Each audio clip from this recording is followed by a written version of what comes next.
warahmatullahi wabarakatuh. Kami dari kelompok satu, saya sebagai sesi Amalia, Alisa Febriana Cahyani, Ismiati Budaya, dan Syifa Karika Dewayani akan mempresentasikan hasil diskusi kami yang berjudul Negara dan Konstitusi. Nah, apa sih negara itu? Negara merupakan sekumpulan orang yang menempati wilayah tertentu dan diatur oleh pemerintah negara yang sah, yang umumnya memiliki kedaulatan. Terdapat unsur-unsur terpentingnya suatu negara, yaitu yang pertama, penduduk atau rakyat. Di Indonesia ini memiliki rakyat yang tinggal dalam wilayah. Rakyat Indonesia ini terdiri dari warga negara dan warga negara asing yang tinggal di Indonesia. Yang kedua ada wilayah. Di Indonesia ini memiliki wilayah untuk tempat tinggalnya rakyatnya. Wilayah ini juga digunakan untuk penyelenggaraan pemerintah. Yang ketiga ada pemerintahan yang berdaulat. Pemerintah yang berdaulat ini dibagi menjadi tiga, yaitu lembaga eksekutif, yudikatif, dan legislatif. Nah, pemerintah ini juga menjadi lembaga yang menjalankan pemerintahan negara. Dan yang terakhir ada pengakuan dari negara lain. Negara Indonesia diakui oleh negara lain, itu artinya Indonesia mempunyai kedudukan yang sama dengan negara lain. Indonesia juga melakukan hubungan kerjasama dengan negara lain. Selanjutnya ada tujuan negara. Yang pertama, melindungi segenap bangsa dan seluruh tumpah darah Indonesia. Yang kedua, memajukan kesejahteraan umum. Yang ketiga, mencerdaskan kehidupan bangsa. Dan yang keempat, itu melaksanakan ketertiban dunia. Selanjutnya akan dilanjutkan oleh teman saya, Ismi. Baik, saya akan melanjutkan. Kemudian ada sifat-sifat negara. Sifat-sifat negara ada maksa, penyalahgunaan, dan monopoli. Memaksa yaitu agar peraturan perundang-undangan ditaati dan berpihak dalam masyarakat bisa tercapai. Kemudian yang mencakup semua itu berarti semua peraturan dan kebijakan negara berlaku untuk semua orang tanpa kecuali. Yang ketiga, monopoli, jadi menetapkan tujuan besar masyarakat dengan arah sesuatu yang bertentangan. Fungsi negara yang pertama itu sebagai pertahanan dan keamanan. Negara melindungi rakyat, wilayah, dan pemerintahan dari ancaman, tantangan, hambatan, dan gangguan. Yang kedua, pengaturan dan ketertiban, yaitu membuat undang-undang, aturan pemerintah. Yang ketiga, kesejahteraan dan kemakmuran, yaitu mengeksplorasi sumber daya alam dan sumber daya manusia agar sejahtera dan makmur. Kemudian yang keempat, keadilan, hak dan kewajiban, yaitu akan menetapkan hukum dengan tegas dan tanpa aplikasi. Jadi itu semuanya bisa diadili. Kemudian konstitusi. Apa sih konstitusi itu? Konstitusi yaitu aturan dasar baik tulis maupun tidak tulis yang dibentuk untuk mengatur fungsi dan struktur lembaga pemerintah dalam suatu negara. Kemudian tujuan dari konstitusi yang pertama membatasi kekuasaan penguasa agar penguasa tidak sewenang-wenang terhadap negara atau masyarakat. Tanpa membatasi kekuasaan penguasa, konstitusi itu akan berjalan dengan baik dan bisa saja kekuasaan penguasaan akan merajalela dan bisa merugikan rakyat. Yang selanjutnya, melindungi hak. Setiap penguasa akan memberikan hak orang lain dan hak memperoleh perlindungan hukum dalam hal melaksanakan haknya. Yang ketiga, pedoman penyelenggaraan negara. Dan adanya pedoman konstitusi negara tidak akan berdiri dengan kokoh. Kemudian fungsi konstitusi, menurut si Armstrong, pada prinsipnya fungsi konstitusi adalah untuk membatasi kewenangan tindakan pemerintah untuk menjamin hak-hak yang diperintah dan merumuskan pelaksanaan kekuasaan yang berdaulat. Dan juga pada fungsi konstitusi secara umum. Dan selanjutnya akan dijelaskan oleh teman saya, Syifa Karika. Oke, baik. Terima kasih atas waktunya. Selanjutnya di sini saya akan menjelaskan mengenai fungsi konstitusi secara umum. Yang pertama, konstitusi sendiri berfungsi untuk membatasi kekuasaan pemerintah agar tidak terjadi kesewenang-wenangan yang dapat dilakukan oleh pemerintah sehingga hak bagi warga negara dapat terlindungi dan tersalurkan. Yang kedua, berfungsi sebagai piagam kelahiran suatu negara. Yang ketiga, fungsi konstitusi sebagai sumber hukum tertinggi, di mana kita tahu bahwa UUD 1945 adalah sumber dari segala sumber hukum bagi bangsa Indonesia. Yang keempat, fungsi konstitusi sebagai alat membatasi kekuasaan. Yang kelima, konstitusi berfungsi sebagai identitas nasional dan lambang. Yang keenam, konstitusi berfungsi sebagai pelindung hak asasi manusia dan kebebasan warga suatu negara. Selanjutnya ada macam-macam dan jenis-jenis konstitusi, di mana kita tahu bahwa Indonesia sendiri memiliki dua jenis konstitusi, yaitu konstitusi tertulis dan konstitusi tidak tertulis. Yang pertama ada konstitusi tertulis. Kita tahu bahwa Undang-Undang Dasar 1945 itu merupakan konstitusi tertulis bagi bangsa Indonesia, yaitu di mana konstitusi tertulis berarti sekumpulan aturan pokok dasar negara, bangunan negara, dan tata negara yang mengatur perkehidupan suatu bangsa di dalam persekutuan hukum negara. Ada beberapa contoh konstitusi tertulis yang pernah digunakan negara Indonesia, yaitu yang pertama pastinya ada UUD 1945, ada UUD RIS, UUD sementara, dan yang terakhir UUD 1945 hasil dari amandemen. Berikutnya ada sifat-sifat dari UUD 1945. Yang pertama, karena sifatnya tertulis, maka rumusnya jelas. Yang kedua, bersifat singkat dan mudah diterima masyarakat yang memuat aturan-aturan pokok. Jadi, semuanya harus berdasarkan dari UUD 1945. Yang ketiga, memuat norma, aturan, serta ketentuan yang dapat dilaksanakan. Dan yang keempat, sebagai alat kontrol terhadap hukum positif. Nah, jadi dalam kurun waktu dari tahun 1999 sampai 2002, UUD 1945 ini udah mengalami 4 kali perubahan atau amandemen yang ditetapkan dalam sidang umum dan sidang tahunan MPR. Untuk amandemen pertama itu pada tahun 1999, amandemen kedua pada tahun 2000, amandemen ketiga pada tahun 2001, dan amandemen keempat atau yang terakhir tahun 2002. Selanjutnya untuk konstitusi yang tidak tertulis akan dijelaskan lebih lanjut oleh teman saya Alisa. Terima kasih. Ya, baik. Saya akan melanjutkan penjelasan mengenai konstitusi tidak tertulis. Konstitusi tidak tertulis itu disebut juga sebagai kompetensi. Konstitusi itu memiliki pengertian sebagai kebiasaan sistem tata negara yang ada dalam sebuah negara. Jadi ada beberapa contoh konstitusi tidak tertulis yang pernah digunakan di negara Indonesia, yaitu antaranya pertama, keputusan di MPR diambil dan diputuskan berdasarkan musyawarah secara mufakat. Yang kedua, pidato presiden pada sidang paripurna DPR yang tanggal 16 Agustus 1945 dan pidato presiden sebelum MPR melakukan sidang. Presiden sebagai kepala negara ini telah menyiapkan bahan untuk sidang umum MPR yang akan datang. Lalu yang ketiga ada istiadat.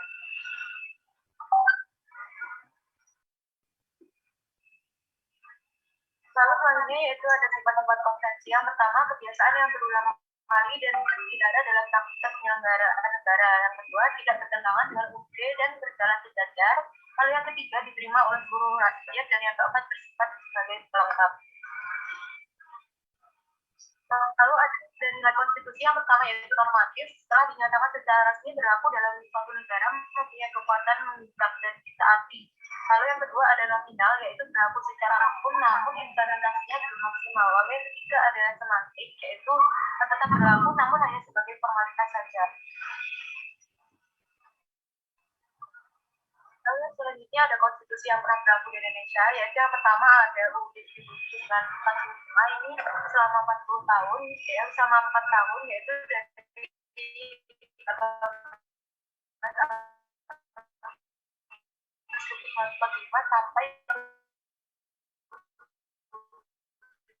Desember 1949. Lalu yang kedua ada 17 Agustus 1950 sampai 5 Juni 1959. Lalu yang selanjutnya ada UUD 1945 yang dipecah dari Orde Lama dan Orde Baru, yaitu Orde Lamanya 5 Juli 1959 sampai 11 Maret 1966. Lalu untuk yang Orde Barunya 11 Maret 1966 sampai 1999. Lalu yang terakhir ada UUD 1945 setelah amandemen, yaitu dimulai dari 1999 sampai sekarang.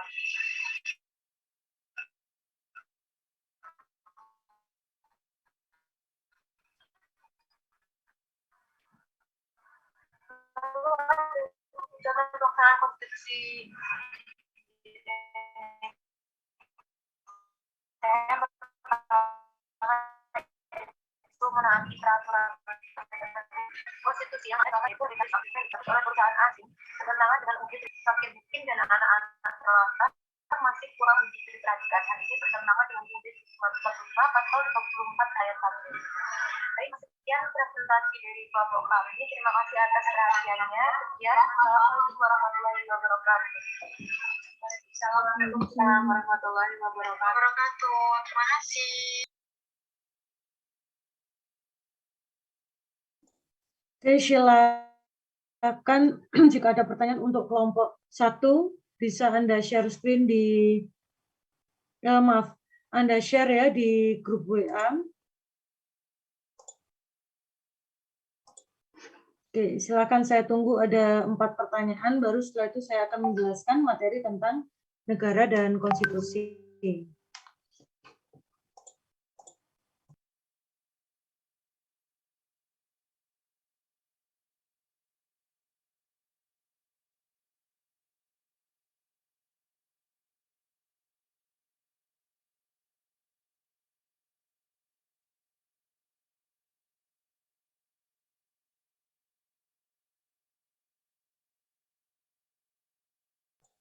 Oke, kurang 1 pertanyaan ya. Bisa di stop share, Risma ya, yang share screen. Oke, di stop share dulu. Oke, ini sepertinya sudah ada 4 ya. Jadi nanti setelah saya selesai menjelaskan, itu nanti kelompok 1 silakan, kan sekarang kalian silakan memilih ya siapa yang menjawab pertanyaan dari siapa. Nanti kalau setelah saya menjelaskan, Anda bisa menjelaskan jawabannya di Zoom ini. Setelah itu kalian rekap menjadi 1 kolom chat ya, baik pertanyaan maupun jawabannya. Jadi semisal ada mahasiswa yang mungkin koneksinya atau lagi trouble gitu atau tidak hadir, bisa membaca ulang untuk tes gitu ya, siapa tahu nanti ada kuis, nah itu bisa Anda pelajari lagi. Oke, kalau gitu saya akan share screen ya untuk materi kita hari ini, yaitu tentang negara dan konstitusi. Oke, ketika kita bicara pasti ada negara dan juga ada konstitusi. Ya, semoga kalian masih ingat dengan kata-kata bangsa dan negara, gitu ya. Saya ulangi lagi, kalau bangsa itu berkaitan dengan karakteristik dari masyarakatnya, kalau negara berarti kita bicara tentang wilayah. Jadi negara kalau secara definisi panjangnya atau secara teoritisnya adalah organisasi masyarakat yang memiliki wilayah tertentu dan berada di bawah pemerintahan yang berdaulat yang mengatur kehidupan masyarakat tersebut. Gitu. Jadi negara itu adalah wilayah atau organisasi masyarakat gitu ya. Nah, bagaimana negara itu bisa terbentuk? Nah, tadi ada 3, yaitu ada rakyat, wilayah, dan pemerintah yang berdaulat. Ya, silahkan kalau kalian mau catat boleh gitu ya. Jadi rakyat itu dibagi menjadi 2, yaitu penduduk dan bukan penduduk. Dan penduduk itu dibagi lagi menjadi 2, yaitu WNI dan WNA. Nah, WNI dibagi lagi menjadi 2, yaitu keturunan dan asli. Gitu. Nah, sekarang ya seperti biasa yang ingin saya tanyakan kepada kalian, gitu ya. Jika ada seorang WNA tinggal di Indonesia dalam jangka waktu sampai 2 minggu, nah, kira-kira disebut penduduk atau bukan penduduk? Oke, saya berikan kesempatan dulu untuk yang mau resen. Silahkan. Tuh, kalau kalian gambar atau mencatat kecil-kecil tadi ya, apa yang saya sampaikan. Oke, Nanda Fitri, silahkan Nanda. Iya, aku izin menjawab, mohon maaf kalau salah. Menurut Ya, saya nggak itu apa-apa. tidak masuk dalam penduduk, Bu. Jadi belum menjadi penduduk. Karena kan biasanya kan penduduk kan harus lebih dari bertahun-tahun, kayak 1 tahun, 2 tahun, Ya. itu baru bisa dikatakan sebagai penduduk negara tersebut. Seperti itu, Bu. Oke, Nanda absen berapa Nanda? Absen 13. 13. Oke, good. Ada lagi yang ingin menyatakan pendapatnya?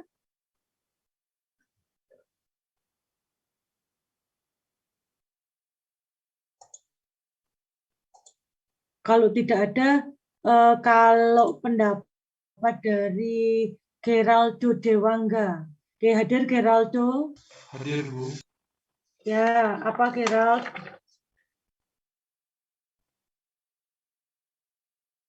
Menurut Gerald, apa Gerald? Ini sambil saya absen juga ya.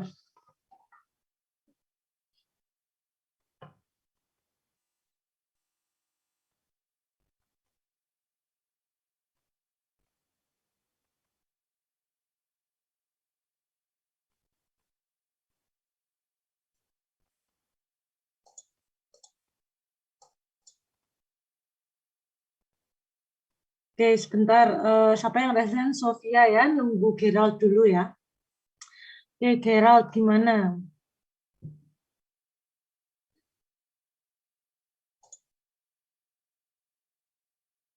Bu tadi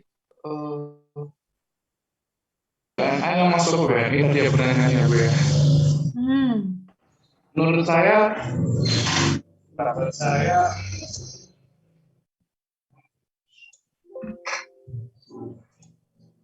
Apa Gerald? Jawab aja salah, enggak apa-apa. Nanti kan saya betulkan.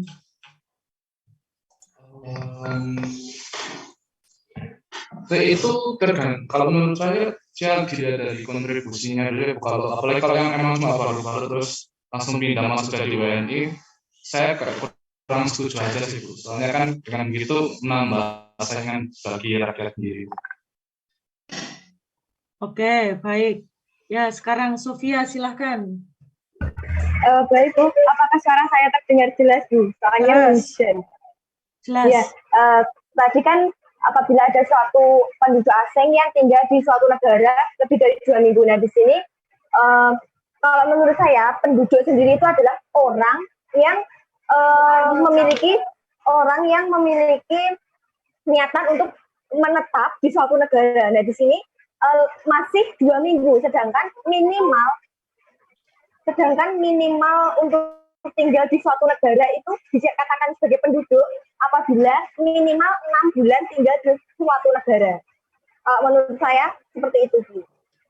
Oke, Sofia absen 21 ya. Iya, Bu. Oke, Devi Andina, silahkan Mbak. Ya Bu, saya izin menjawab, mohon maaf jika salah. Jadi menurut saya untuk WNA yang tinggal di Indonesia selama 2 minggu itu sudah termasuk penduduk Bu. Kalau menurut saya itu penduduk itu adalah seseorang yang berdomisili atau menetap di suatu wilayah tertentu seperti itu Bu. Jadi menurut saya untuk yang tinggal dalam jangka waktu yang lama itu disebutnya sebagai rakyat, Bu. Apakah benar seperti itu? Terima kasih. Oke, baik. Devi absen 3 ya. Oke, terakhir dari pendapat dari Ismi, silahkan. Baik, Bu. Jadi menurut saya penduduk itu orang yang tinggal di daerah suatu wilayah secara hukum berhak tinggal di daerah tersebut. Jadi dengan kata lain, WNA itu orang yang mempunyai bukan WNI, warga negara Indonesia sendiri itu mempunyai surat resmi untuk tinggal di situ. Sedangkan WNA yang hanya masih mendiami tempat itu selama 2 minggu tidak dapat dikatakan menjadi penduduk karena belum resmi, belum ada hukum, belum ada surat resmi untuk tinggal di situ. Begitu Bu. Oke, baik. Ya, absen 9 ya. Ya Bu. Bentar saya pakai headset dulu. Di sini mulai hujan deras soalnya biar terdengar suara kalian semua. Baik. Jadi jika ada pertanyaan seperti itu tadi, gitu ya, jika ada WNA yang menetap di Indonesia sekitar 1 sampai 2 minggu, apa masih bisa dikatakan suatu penduduk? Maka jawabannya adalah bukan penduduk, gitu ya. Karena apa? Karena dia cuma 1 sampai 2 minggu. Ya kan, bisa untuk berlibur gitu kan, dan kalau misalkan dia dikategorikan penduduk karena dia menetapnya sekitar minimal 6 bulan sampai 1 tahun dengan tujuan yang jelas. Jadi semisal saya contohkan, mungkin di kimia belum ada kelas internasional ya, di jurusan lain ada. Nah, itu apa kaitannya dengan contoh tersebut gitu. Jadi misal warga negara asing itu menempuh pendidikan di Polinema gitu ya. Kalau menempuh pendidikan pasti jangka waktunya kan cukup lama ya. Kalau D4 berarti sekitar 4 tahun. Nah, maka dia dapat dikategorikan sebagai WNA penduduk gitu. Karena dengan tujuan yang jelas dan jangka waktunya cukup lama. Nah, tetapi apakah hak dan kewajibannya sama seperti WNI gitu ya? Maka jawabannya adalah tidak sama gitu. Ada beberapa hak dan kewajiban yang dia dapatkan, ada yang tidak. Apa yang tidak didapatkan? Misal ada pemilihan presiden dan wakil presiden. Nah, yang memilihkan secara pemilu itu harus warga negara Indonesia. Nah, dia kan WNA, bukan merubah status keluarga negaranya menjadi WNI. Maka dia tidak diperbolehkan untuk memilih presiden maupun wakil presiden dari negara kita. Nah, lalu kalau misalkan dia mau jual beli barang yang atau benda tidak bergerak seperti rumah, tanah, itu maka tidak diperbolehkan. Ya, kalau hak sewa itu masih diperbolehkan, tetapi kalau jual beli maka dia tidak diperbolehkan. Nah, lalu apa hak dan kewajiban yang sama? Seperti WNI. Nah, semisal gitu ya, kalau dia tinggal di Indonesia atau di Kota Malang, maka ada undang-undang atau peraturan tentang Satlantas ya. Nah, maka ketika dia mengendarai motor, maka dia diwajibkan harus menggunakan helm. Nah, itu salah satu peraturan yang umum. Lalu apalagi, misal dia kuliah di Polinema, maka dia mendapatkan hak pengajaran yang sama. Lalu dia juga mendapatkan kewajiban yang sama, yaitu ya mengerjakan tugas, ya mengerjakan ujian sebagaimana mestinya. Itu ya, jadi seperti itu perbedaan antara WNA penduduk dan bukan penduduk. Nah, kalau yang bukan penduduk, ya otomatis dia seperti kayak kalian bisa lagi berlibur gitu ya, ke luar negeri atau sedang umroh, nah itu dikategorikan sebagai bukan penduduk, karena hanya jangka waktunya kurang dari 6 bulan. Nah, kalau warga negara Indonesia asli, nah itu berarti terkait dengan dia pribumi ya, tidak ada perkawinan campuran.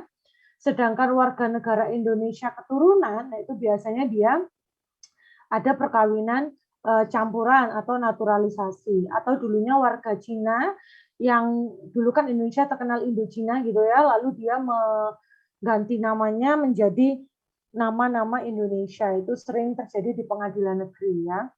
Oke, saya lanjut. Untuk unsur pembentuk negara yang kedua, yaitu adalah wilayah. Wilayah ini terbagi menjadi 3, yaitu darat, laut, dan udara. Nanti tolong dicari gitu ya, batas-batas wilayahnya seperti apa. Nah, tetapi yang pasti kalau wilayah udara, bagaimana caranya kita mengetahui batas wilayah udara? Maka kita cari garis terluar dari wilayah darat atau laut. Lalu kita tarik garis 90 derajat lurus ke atas. Disitulah batas wilayah udara. Nah, lalu yang ketiga itu ada yang namanya pemerintahan yang berdaulat. Ya, jadi pemerintah mempunyai kekuasaan tertinggi.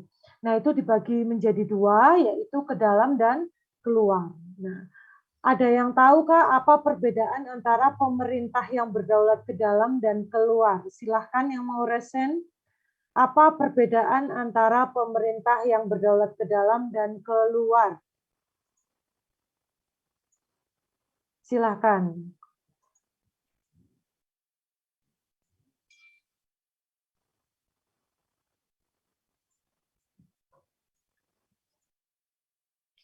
Putri Riau hadir? Hadir, Bu. Hadir ya. Apa Mbak perbedaannya yang ke dalam dan keluar?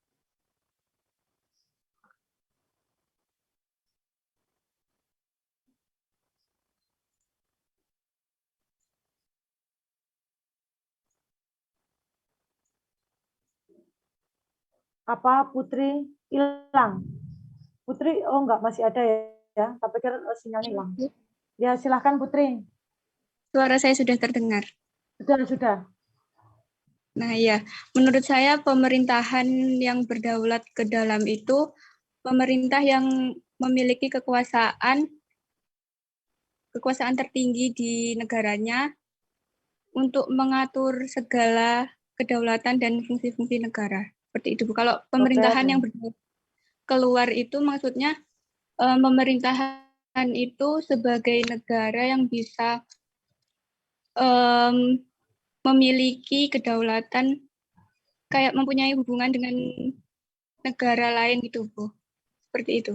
Ya. Apakah, maaf ya Bu, kalau misalnya salah. Ya, enggak apa-apa. Oke, selanjutnya ini yang resen Devina, silahkan Mbak. Baik, Bu, apakah suara saya terdengar? Udah. Baik, kalau menurut saya untuk pemerintah berkedaulatan ke dalam itu seperti pemerintah kan suatu kewenangan tertinggi. Nah, untuk berkedaulatan ke dalam itu lebih mengedepankan atau lebih memprioritaskan wewenang di dalam negara itu sendiri. Kemudian untuk berkedaulatan keluar itu dia lebih memprioritaskan untuk wewenangnya dalam mengatur dan bekerja sama dengan negara tetangga. Oke, baik Devina absen 4 ya. Lalu Kilwi, silahkan. Baik Bu.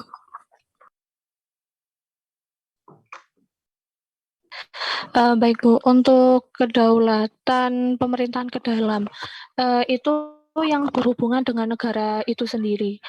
Kalau ke luar itu berarti berhubungan dengan negara asing. Nah, di mana untuk kedaulatan keluar ini itu tidak mengikat atau bisa bebas. Tapi kalau yang ke dalam itu masih banyak aturan yang bisa dijalankan atau yang udah ditetapkan itu harus dilaksanakan di negara itu. Seperti itu, Bu. Mohon maaf jika salah. Oke, baik. Yang terakhir Margareta, silahkan.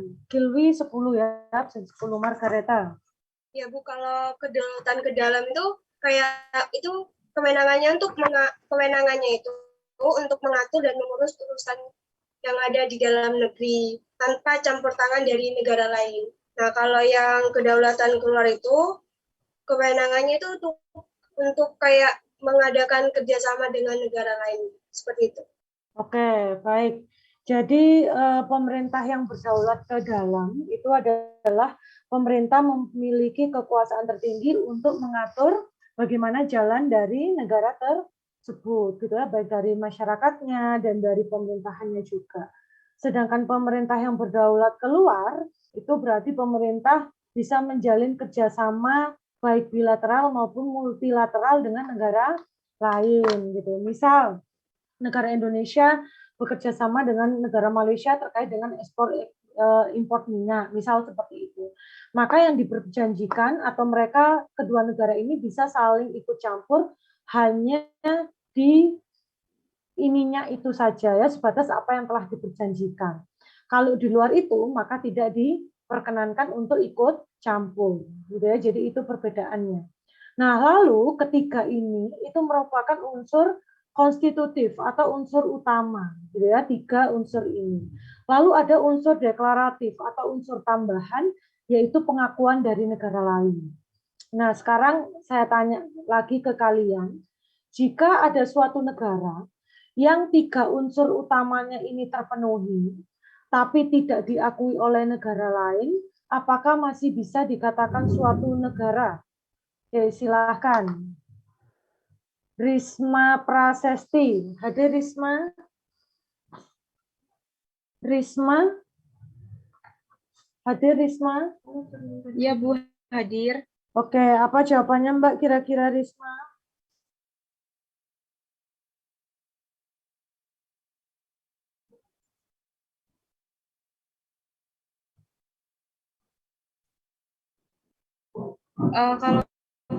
Kalau menurut saya tidak bisa. Karena kan butuh hubungan berkedaulatan bagi negara dengan negara luar gitu Bu. Oke, ya enggak apa-apa. Ini ada Margareta sama Herjuna. Oh, ada Rizky juga. Margareta tadi udah, tapi nggak apa-apa. Herjuna dulu aja ya. Oke, Herjuna, silakan Herjuna. Ya Bu, menurut saya kalau suatu negara itu belum dapat akui oleh negara lain itu belum merupakan suatu negara yang utuh Bu. Ya. Menurut penduduknya sendiri itu mungkin memiliki negara, tapi untuk masyarakat dunia itu belum gitu Bu.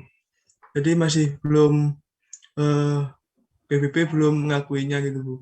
Oke, baik. Yang Ya, kedua, makasih Bu. Rizky Tri dulu. Rizky Tri silahkan. Baik Bu, kalau menurut saya itu masih belum bisa dikatakan negara ya Bu. Jadi kalau nggak salah itu ada yang namanya yang itu de facto sama de jure itu Bu. Jadi Oke, ada butuh pengakuan dari negara-negara lain. oke, Begitu baik. Bu menurut saya Bu. Rizky absen 18. Margareta jadi kah? Enggak jadi Bu, tadi belum diturunin itu. Oh, belum diturunin. Oke, baik. Jadi 2 jawaban tadi ya. Oke. Jadi kalau kalian mengamati kata-kata saya tadi, clue saya, maka 3 unsur utama ini ya sudah terpenuhi, maka dia sudah dikategorikan sebagai negara walaupun tidak ada pengakuan dari negara lain. Nah, tetapi pasti mereka punya kesulitan gitu ya. Kesulitannya apa? Pasti dia tidak punya hak internasional. Lalu dia kesulitan untuk menjalin kerjasama bilateral maupun multilateral dengan negara lain. Lalu dia juga semisal dia kesulitan ada bencana, maka dia susah mendapatkan bantuan internasional, gitu ya. Karena itu tadi dia termasuk unsur deklaratif, unsur tambahan. Jadi kalau ketiga ini terpenuhi, maka dia sudah bisa dikatakan suatu negara. Ya, semoga suara saya masih terdengar dengan jelas, walaupun di sini agak kencang sekali hujannya. Oke, lalu di sini ada sifat-sifat negara, yaitu yang pertama mencangkup semua, monopoli dan memaksa ya. Untuk definisinya nanti kalian bisa search di beberapa literatur gitu ya. Oke, saya lanjut. Kenapa negara itu bisa terwujud gitu ya? Atau negara itu harus ada karena untuk menjamin adanya kepastian hidup, untuk kemerdekaan, keadilan, kekuatan dan kesejahteraan dan kebahagiaan hidup ya di sini. Nah, lalu apa aja fungsi ya tadi siapa? Kepencet. Oke, saya lanjut. Ada fungsi negara yaitu untuk melaksanakan penertiban, mengusahakan kesejahteraan dan kemakmuran rakyat, pertahanan dan juga untuk menegakkan keadilan. Nah, inilah kita beranjak pada konstitusi. Gitu ya. Tadi mungkin sudah dijelaskan oleh kelompok 1 apa arti dari konstitusi dan UUD 45 sempat berubah gitu ya, dan ada pertanyaan juga nanti bisa dijawab oleh kelompok 1. Nah, apa kaitannya antara negara dan konstitusi gitu ya, yang mana ketika kita bicara konstitusi adalah sebuah aturan, negara adalah suatu wilayah, maka konstitusi itu bertujuan untuk mengatur jalannya pemerintahan atau masyarakat yang ada di suatu negara. Ya kan? Agar apa? Agar tidak terjadi kesewenang-wenangan antara pemerintah dengan masyarakat maupun masyarakat dengan pemerintah. Kan kita sebagai masyarakat tidak bisa hanya menuntut pemerintah, tetapi kita juga harus menjalankan peraturan yang telah ditetapkan oleh pemerintah. Dan begitu pun juga pemerintah tidak bisa hanya menyuruh kita untuk menuruti aturan gitu ya, atau melaksanakan aturan yang mereka buat, tetapi harus memberikan hak yang telah ada. Itu. Nah, lalu di sini ada konstitusi dan ada UUD 45. Ini memiliki arti. Kalau kalian sempat masih ingat kita bicara landasan negara di minggu lalu, ada yang masih ingat nggak apa perbedaan antara konstitusi dan UUD 45? Oke, kalau yang masih ingat silakan resen. Coba. Apa perbedaan antara konstitusi dengan UUD 45? Muhammad Dika. Hadir Muhammad Dika? Hadir, Bu. Hadir. Dik, apa kira-kira Dika? Masih ingat nggak apa perbedaan antara konstitusi dan UUD 45? Atau pernah dengar gitu perbedaannya? Mungkin mohon maaf jika salah itu. Ya, nggak apa-apa. Apa Mas? Konstitusi itu kan apa itu hukum tertinggi yang ada di dalam suatu negara itu, Bu. Nah, kalau undang-undang dasar itu kan salah satu bentuk hukum yang ada di Indonesia, salah satu hukum yang dibentuk sebagai hukum tertinggi di Indonesia itu, Bu. Oke. Baik. Jadi kalau kita bilang kemarin landasan negara itu adalah Pancasila, gitu ya, maka UUD 45 ini strukturnya kan dia stratanya di bawahnya Pancasila, gitu ya. Tetapi kalau di dalam hierarki tertinggi peraturan perundang-undangan, maka dia memang yang paling tinggi. Nah, lalu apa perbedaannya antara konstitusi dengan UUD 45, gitu ya? Jadi kalau UUD 45 itu termasuk dalam konstitusi tertulis ya, tadi sempat dijelaskan oleh kelompok 1 apa aja konstitusi tertulis. Nah, sedangkan konstitusi itu tidak hanya UUD 45 saja gitu. Karena konstitusi itu bisa bersifat tertulis dan bisa bersifat tidak tertulis. Nah, kalau yang tertulis itu memang hierarki peraturan perundang-undangan yang tertinggi itu adalah UUD 45. Lalu ada TAP MPR, ya kan, ada peraturan pemerintah, ada undang-undang, ada peraturan daerah provinsi, ada peraturan daerah kabupaten atau kota. Nah, sedangkan konstitusi yang tidak tertulis itu seperti hukum adat ya, seperti yang saya sampaikan di minggu lalu, ada yang namanya norma atau hukum adat gitu ya, hukum kebiasaan, itu termasuk konstitusi tidak tertulis. Lalu apalagi? Misal pidato kepresidenan pada saat 17 Agustus. Nah, itu termasuk konstitusi yang tidak tertulis. Nah, lalu dalam membentuk suatu konstitusi, itu apa aja yang harus ada? Harus ada struktur organisasi negara dengan lembaga-lembaga negara di dalamnya. Lalu harus ada tugas atau wewenang masing-masing lembaga negara dan hubungan tata kerja antara satu lembaga dengan lembaga lainnya. Dan yang pasti harus ada jaminan antara hak asasi manusia dan warga negara. Nah, ini cari mulai dari sekarang apa perbedaan antara hak asasi manusia dan warga negara. Ini nanti kita akan bahas di bab selanjutnya. Nah, tadi di sini ya sempat dijelaskan oleh kelompok 1 bagaimana caranya merubah konstitusi, dan di sini ada beberapa kali ya, 4 tadi perubahan konstitusi, salah satunya adalah UUD 45 dan sekarang kita menggunakan UUD NRI 45. Nah, lalu yang terakhir adalah peranan konstitusi dalam kehidupan bernegara menurut C.F. Strong, yaitu adalah ini tadi, membatasi tindakan kesewenang-wenangan pemerintah, menjamin hak-hak rakyat yang diperintah, dan menetapkan pelaksanaan kekuasaan yang berdaulat. Jadi itulah keterkaitan antara negara dan konstitusi. Jadi ketika ada konstitusi, maka konstitusi itulah yang mengatur negara tersebut. Tetapi kalau kalian bisa cari, ada beberapa negara itu yang tidak mengenal adanya konstitusi atau bahkan tidak mengenal hierarki tertinggi ya, seperti Indonesia itu tidak ada yang tidak mengenal seperti itu. Tetapi ya mereka berjalan saja. Tetapi kita khususkan aja, kita bicara tentang Indonesia. Tuh. Oke, baik, kita lanjutkan dulu ke sesi tanya jawab dari kelompok 1. Silahkan siapa yang ingin menjawab terlebih dahulu, sebutkan nama dan nomor absen yang bertanya. Ya. Petirnya lumayan kencang ya, saya kaget nih. Oke, silakan sebutkan nama dan nomor absen yang bertanya ya. Oke, silakan siapa yang mau duluan dari kelompok 1. Baik, saya akan menjawab pertanyaan dari Mas Rizky. Sebelumnya mohon maaf, absen berapa ya Mas Rizky? Absen 18. Ya, 18. Pertanyaannya, kenapa konstitusi di Indonesia berubah-ubah dari UUD 1945, RIS, UUD 1950, dan kembali lagi ke UUD 1945? Jadi, kalau menurut saya, yang pertama itu periode 18 Agustus 45 sampai 27 Desember 1949, yaitu penentuan Undang-Undang Dasar 1945. Saat Republik Indonesia diproklamasikan, Republik baru ini belum mempunyai Undang-Undang Dasar. Sehari kemudian, pada tanggal 18 Agustus, baru rancangan undang-undang itu disahkan oleh PKI sebagai Undang-Undang Dasar Republik Indonesia setelah mengalami beberapa proses.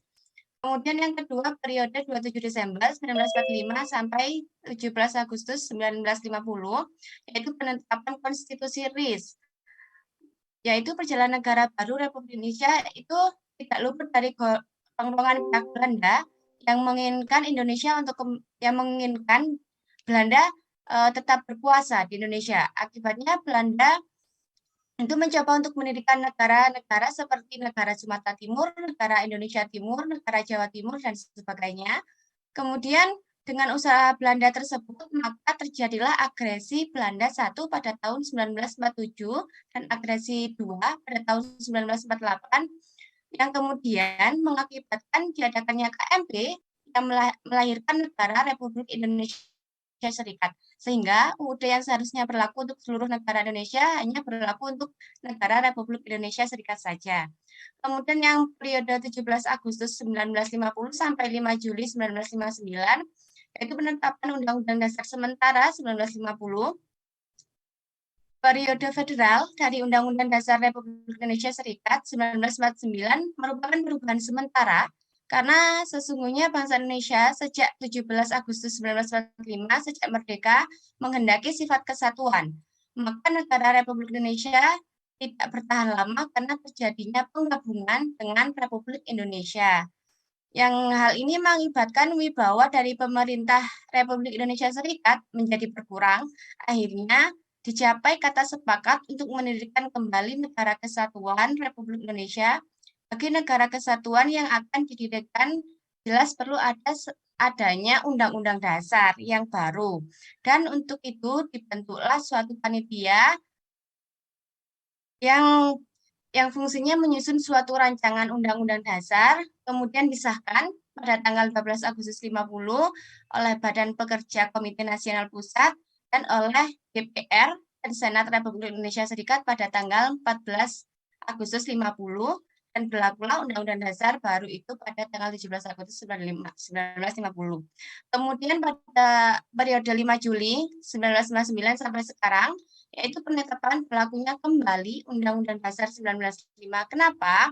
Jadi pada dekret Presiden 5 Juli 1959 berlaku kembali Undang-Undang 45 dan perubahan Majelis Permusyawaratan Rakyat sementara Orde Lama pada masa 1959 sampai 1965 menjadi MPR sementara Orde Baru. Perubahan itu dilakukan karena Majelis Permusyawaratan Rakyat sementara Orde Lama dianggap kurang mencerminkan pelaksanaan Undang-Undang Dasar 45 secara umum dan konsekuen. Kesimpulannya, jadi kenapa berubah-ubah itu menyesuaikan pada kondisi negara saat itu. Terima kasih, semoga dapat membantu Mas Rizky untuk memahami. Baik, sudah lengkap sepertinya ya. Yang kedua silahkan.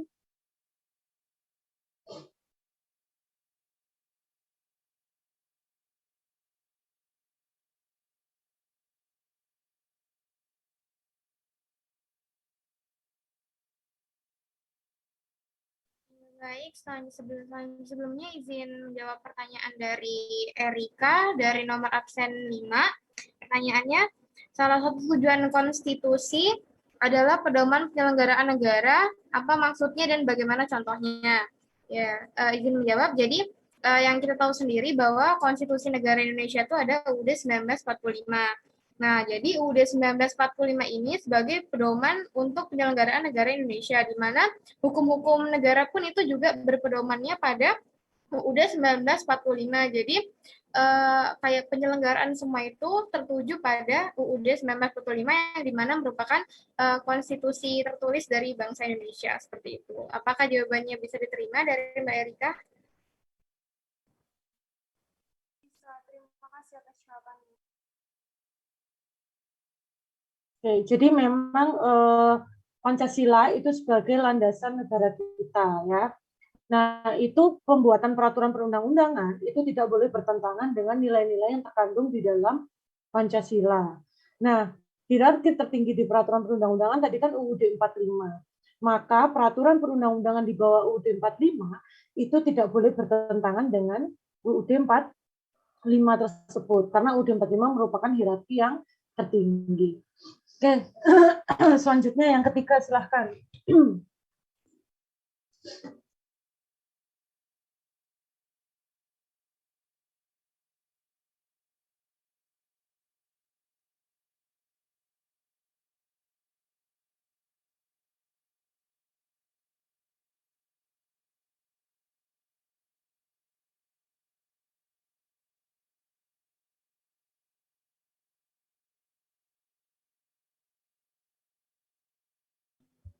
Iya Bu, izin untuk menjawab pertanyaan dari Dika, nomor absen 12. Jadi pertanyaannya itu di PPT dijelaskan salah satu fungsi konstitusi yaitu membatasi kewenangan tindakan pemerintah. Jika kita lihat akhir-akhir ini setelah UU Cipta Kerja direvisi dan disahkan, ternyata korporasi tambang membuat kebijakan untuk membuka lahan pertambangan baru. Salah satu contohnya di Wadas. Menurut sudut pandang kelompok kalian, apakah kalian setuju dengan kebijakan pemerintah tersebut? Berikan alasannya. Ya, jadi saya akan mencoba menjawab. Jadi untuk kelompok kami itu kurang setuju dengan kebijakan yang ada tersebut karena seperti kita tahu ya, untuk korporasi tambang itu kan sering mengakibatkan adanya kriminalitas terhadap rakyat kecil. Nah, hal itu kan bisa dilihat dari adanya penggusuran lahan oleh rakyat oleh perusahaan itu. Nah, itu menggunakan metode kriminalisasi yang itu akan sangat merugikan oleh rakyat dan juga apabila korporasi tambang itu membuka banyak lahan pertambangan ya, itu tentu saja akan memberi dampak buruk pada lingkungan. Baik, untuk Dika, apakah jawaban dapat diterima? Terima kasih atas jawabannya. Dika absen berapa ya Dika ya? 12, Bu. 12. Oke, baik, yang terakhir silahkan.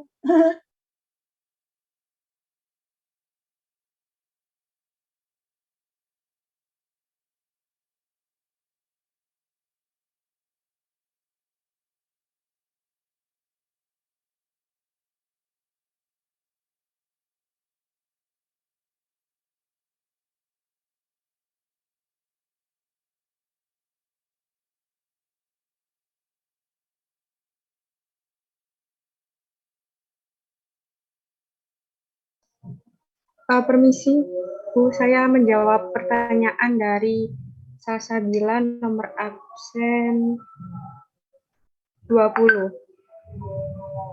Pertanyaannya itu, apabila suatu wilayah ingin membentuk suatu negara, namun tidak diakui dengan negara lain, langkah apa yang akan terjadi selanjutnya? Menurut kelompok saya, langkah yang dapat dilakukan agar mendapatkan pengakuan dari negara lain itu bisa dengan cara melakukan diplomasi atau perjanjian dengan negara lain gitu Bu.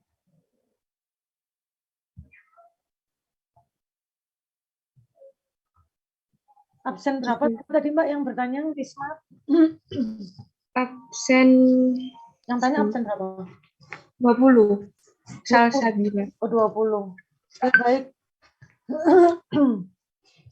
Saya rasa cukup ya untuk sesi tanya jawabnya dan perkuliahan hari ini.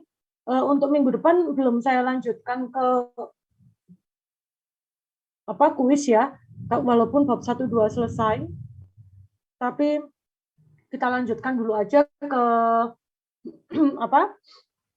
kelompok 2 ya, tentang hubungan negara dan warga negara dulu. Oke, sampai di sini apakah ada yang ingin ditanyakan? Oke, jika tidak ada, saya akhiri permisi Bu. Ya, Sofia. Ya, saya izin bertanya Bu. Ya. Untuk jawaban mengenai tindak lanjut apabila suatu negara tidak diakui oleh negara lain itu kan jawaban dari Mbak Risma tadi deklamasi. Itu maksudnya gimana ya Bu? Oke. Apa tadi Mbak? Reklamasi? Deklamasi tadi Bu. Mohon maaf, tadi yang saya sampaikan diplomasi atau perjanjian. Ya, sebentar, mohon izin sebentar ya. Agak seret tenggorokan saya.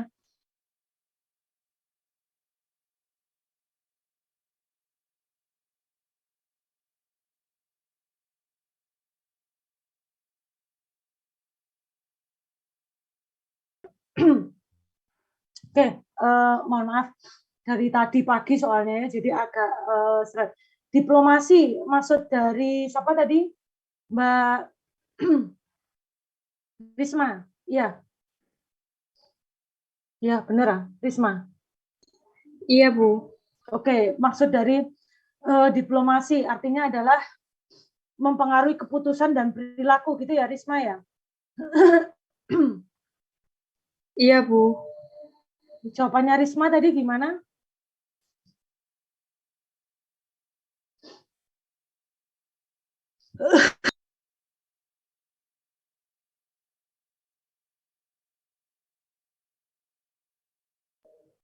Bisa dengan cara melakukan diplomasi dengan negara lain agar mendapatkan pengakuan gitu, Bu.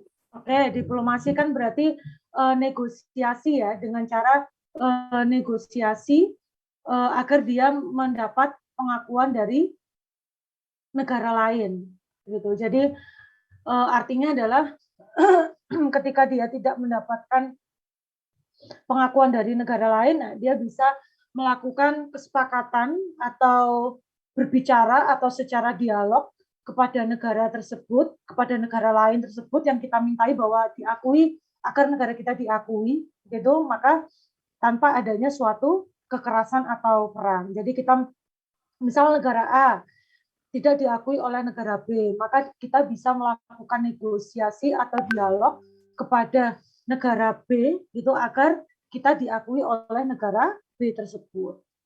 Itu yang dimaksud dengan diplomasi. Sofia. Baik, Bu. Terima kasih. Mohon maaf tadi soalnya suaranya kurang jelas hujan terus, Bu. Iya, sama. Gitu. Oke, baik. Makanya tadi saya tanya ulang gitu ya, mohon maaf. Saya kira udah clear karena tidak ada pertanyaan lagi. Ternyata Sofia untungnya menanyakan ya, jadi saya bisa menjelaskan kembali. Oke. Maaf ya, agak seret nih soalnya. Dari jam 7 saya ngajar tadi. Oke, baik. Jika tidak ada pertanyaan lagi, yang lainnya saya ucapkan terima kasih atas partisipasi dan kehadirannya ya. Mohon maaf gitu ya jika ada kesalahan. Oke, saya akhiri untuk perkuliahan hari ini ya. Kita ketemu lagi minggu depan di kelompok 2. Oke, saya akhiri. Wassalamualaikum warahmatullahi wabarakatuh. Oh ya, dan jangan lupa di share ya di grup WA untuk sesi tanya jawabnya dijadikan satu kolom chat ya. Oke. Wassalamualaikum warahmatullahi wabarakatuh dan saya izin end meeting for all. Waalaikumsalam warahmatullahi wabarakatuh. Terima kasih, Bu.